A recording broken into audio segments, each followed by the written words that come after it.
अरे भाग्यवान, मेरे जूते कहाँ रखे हैं? मुझे बाहर जाने में देर हो रही है। तभी मालती कमरे में आती है। ये रहे आपकी जूते। मैं इन्हें साफ करने के लिए ले गई थी। अरे वाह, तुम कितनी समझदार हो, मेरे बिना कुछ कहे ही सारे काम कर देती हो। तभी मालती झिझकते हुए रमेश से कहती है, सुनिए जी, आपसे एक बात कहूँ, बुरा तो नहीं मानेंगे ना? अरे नहीं नहीं, बेफिक्र होकर कहो। शादी से पहले मैं अपने मायके में नौकरी करती थी। मैं चाहती हूँ कि अब मैं फिर से नौकरी करना शुरू कर दूं। वैसे भी सारा दिन घर में बोर हो जाती हूँ। देखो मालती, तुम्हारे नौकरी करने से मुझे कोई एतराज नहीं है, लेकिन तुम्हें एक बात बता दूं, हमारे खानदान में आज तक कभी किसी औरत ने नौकरी नहीं की। फिर भी एक बार तुम माँ से पूछ कर देखो, अगर वो तुम्हें नौकरी करने की इजाजत दे देती है तो अच्छी बात है। रमेश वहाँ से चला जाता है। फिर उसी शाम मालती अपनी सास के पैर दबा रही होती है। तभी उसकी सास मालती से कहती है, अरे क्या बात है बहू, आज तो ठीक तरह से मेरे पैर नहीं दबा रही, किसी ख्याल में खोई पड़ी है क्या? मैं भी तो जानूं आखिर बात क्या है। दरअसल वो माँ जी। अरे हाँ हाँ बोलो, इतना सोच क्यों रही हो? माँ जी, अगर आप बुरा न माने तो मैं नौकरी करना चाहती हूँ। घर के काम करने के बाद मेरे पास काफी वक्त बच जाता है। मालती की ये बात सुनकर उसकी सास गुस्से में कहती है, अरे बहू, तेरी तबीयत तो ठीक है ना? आज ये कैसी बहकी बहकी बातें कर रही है?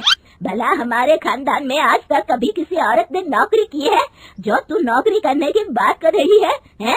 अरे बहू, तू क्या रिश्तेदारी में हमारी नाक कटाना चाहती है? जितना जल्दी हो सके अपने दिमाग से नौकरी का भूत उतार दे, और अब जा, जल्दी से रसोई में जा, खाना बनाने का वक्त हो रहा है। मालती मन मार कर खाना पकाने के लिए रसोई घर में चली जाती है। अगले दिन। नमस्ते माँ जी, कैसी हैं आप?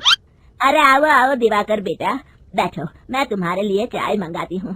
बहू, जरा एक कप चाय तो लेती आना। फिर दिवाकर एक फाइल खोलकर मालती की सास के सामने रख देता है। ये देखिए माँ जी, ये है पिछले महीने का हिसाब, और ये रहे मुनाफे के रुपए। एक बार हिसाब देख लीजिए और इन कागजों पर अपने दस्तखत कर दीजिए। अरे दिवाकर बेटा, मैंने भला आज तक कभी तेरा हिसाब देखा है जो अब देखूंगी?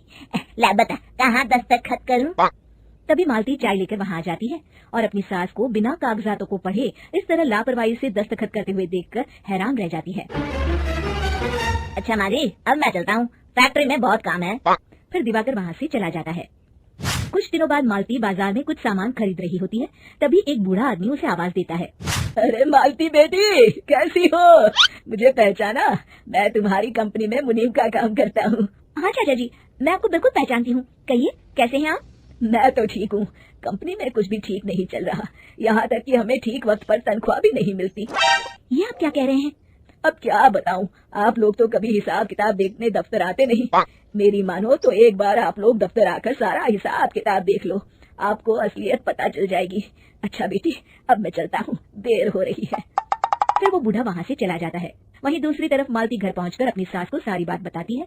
तभी वहाँ रमेश भी आ जाता है, लेकिन मालती की सास मालती की किसी भी बात पर विश्वास नहीं करती।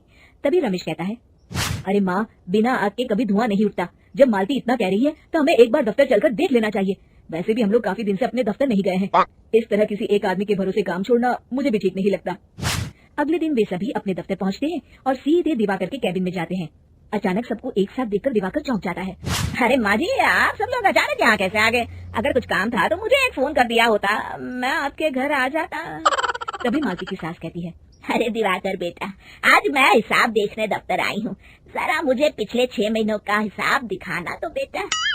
दिवाकर घबराते हुए हिसाब की फाइल मालती की सास को देता है। मालती की सास फाइल लेकर मालती को देती है और कहती है, ले बहू, देख ले हिसाब। मालती फाइल को बड़े गौर से देखती है और अगले ही पल उसे सारी गड़बड़ी समझ में आ जाती है। वो अपनी सास से कहती है, माँ जी, मुनीम चाचा बिल्कुल सही कह रहे थे। हमारी कंपनी में पिछले 6 महीनों में जितना मुनाफा हुआ है, हमें उसका आधा पैसा भी नहीं मिला। यूँ समझ लीजिए कि 1 रुपये में सिर्फ चवन्नी ही हमारे हाथों में आई है। मालती की बातें सुनकर मालती की सास गुस्से से दिवाकर को पूछती है, क्यों दिवाकर, मेरी बहू जो कह रही है वो सच है? दिवाकर समझ जाता है आज उसका भांडा फूट चुका है।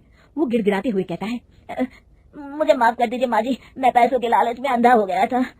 अरे वाह दिवाकर, तू तो एक नंबर का चोर निकला।